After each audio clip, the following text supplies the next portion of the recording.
G'day everyone, Jamie Chapman for another episode of 3 Minute Histology.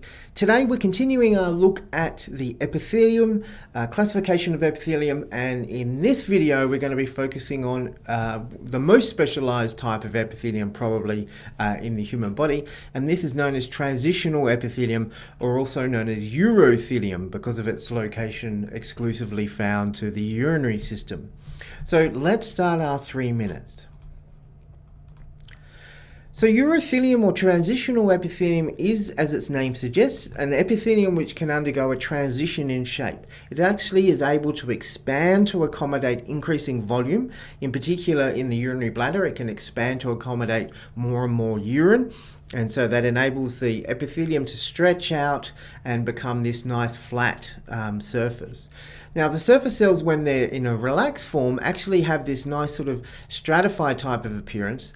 So here we've got our stratified epithelium. This is a section of the ureter. So this is the duct which carries the urine from the kidneys, the renal pelvis, all the way down to the urinary bladder.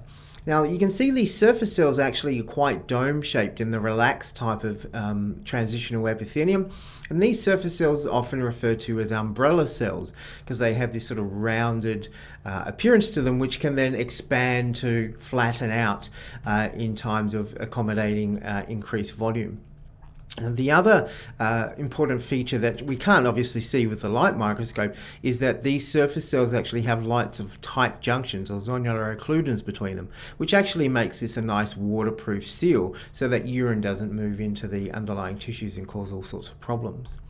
So again, you've got a very thick stratified type of epithelium. The surface cells or the umbrella cells have tight junctions between them, and they have also what we call intramembranous folds or intramembranous plaques, which actually enable them to expand out a little bit like a piano accordion. So when you stretch out that piano accordion, those surface cell membrane expansions continue, and we end up with these sort of flattened cells. They can even appear squamous when we flatten those cells out through an expansion.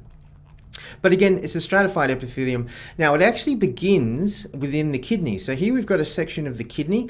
This is a renal papilla. So this is the sort of top here where the medulla, the urine is filtered here and makes its way through the medulla and eventually drips down and is collected by this structure here. Now, this is called the calyx. Now, in humans, we have minor calyces. And so that's where we find the first evidence of our transitional or the urothelium. So if we sort of zoom in here, we can actually see this transitional epithelium here. Again, a stratified type of epithelium.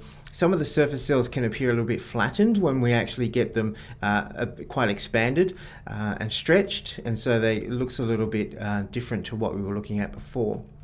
This is a section of the urinary bladder, and again, this epithelium is actually being stretched. So our surface epithelium is quite flattened. You can see the dark nuclei here of what were these former umbrella cells have now flattened out into these flattened nuclei.